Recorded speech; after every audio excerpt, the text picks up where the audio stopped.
Almost everyone says they are searching for truth, but very few stop and ask what truth really means.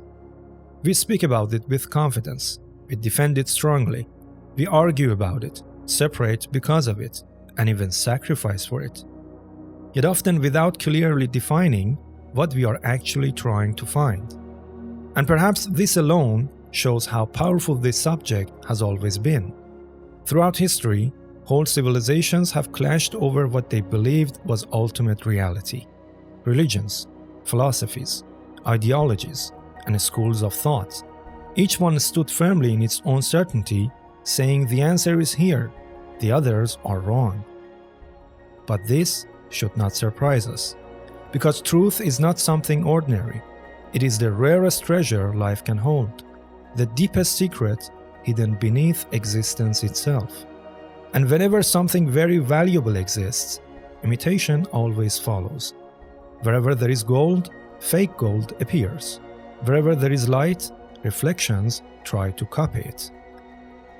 So when many voices claim they possess truth, confusion should not surprise us. Some may be sincere, but mistaken. Others may knowingly imitate what they do not truly have. Yet imitation itself proves something important. There must be an original worth imitating. And that original, the deeper reality, has never lost its place. It remains where it has always been. But before going further, a deeper question must be faced. How do we know that truth exists at all? What if this long struggle through centuries has been built around something that does not even exist? What if truth is only a human idea, an echo created by fear, need, or imagination? Let us accept that possibility for a moment. Suppose there is no truth, no hidden order, no inner foundation, no essential meaning. Then, what exactly is existence standing on? What has allowed this vast universe, with all its precision, movement, complexity, and amazing continuity, to remain ordered across unimaginable stretches of time? Is it all chance? Can chance alone maintain such deep order? Can accidents alone preserve balance on this scale for so long? Or perhaps someone says, everything is an illusion. But immediately another question appears. Who recognized it as an illusion? Because illusion cannot clearly reveal itself as illusion unless something beyond it is able to see clearly. A dream cannot wake itself. Something awake must exist for the dream to be recognized. And that reliable instrument does exist. It is human intelligence, human reason, human awareness. The very ability to question illusion suggests that part of us stands beyond it. Because if understanding itself is real, then reality cannot be dismissed as pure illusion. Of course, some may still insist. Perhaps reason itself is also an illusion. Perhaps awareness cannot fully be trusted. But then, the problem becomes deeper. Was it through illusory reason that you conclude reason itself is an illusion? And if reason cannot be trusted, then every scientific discovery, every philosophical insight, every medical breakthrough, and every structure of knowledge humanity has built must collapse with it. Because all of them came through that same human intelligence which is now being denied. At this point, many arguments begin to weaken. Either silence appears because the contradiction becomes clear, or words continue but move away from the real question. So even through a short examination, one conclusion becomes difficult to avoid. Truth must exist. Something fundamental must be real. Then another question naturally follows. What is the nature of that reality? Most people naturally expect truth to be something physical. We are used to trusting what can be touched, seen, and measured.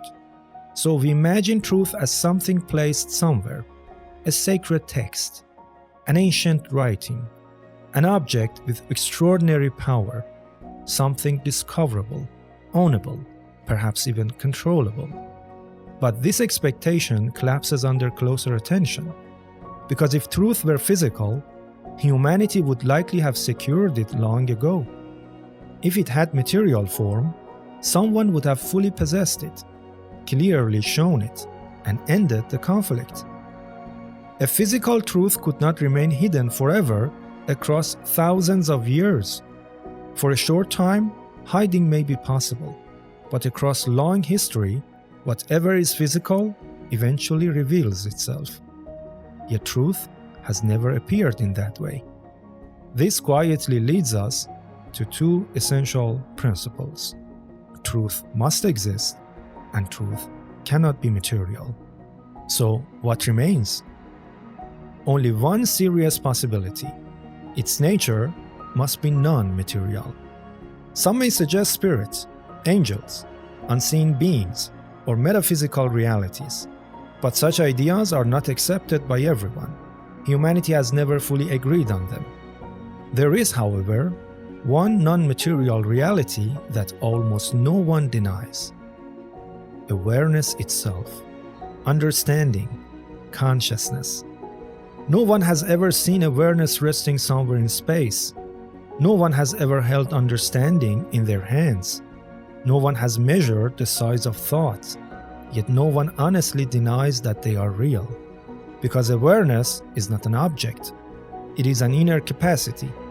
It is a hidden potential inside intelligent beings capable of becoming active, awake, and transformative. And from here, a profound conclusion appears. Truth is not something outside waiting to be captured. It is a form of awakening within, a movement of understanding inside the individual, not possession, but realization. For example, can you own the formulas of physics? Of course not, because they are not something that can be possessed. They only become available to anyone who reaches the level of understanding needed to use them. Truth is the same, because truth is always with you, and it fills all of existence. But when you awaken, that endless treasure also becomes available to you. I know there are many questions that you, as a sincere seeker of truth, are looking for answer to. And I invite you to stay with me in the next parts of this extraordinary journey of understanding.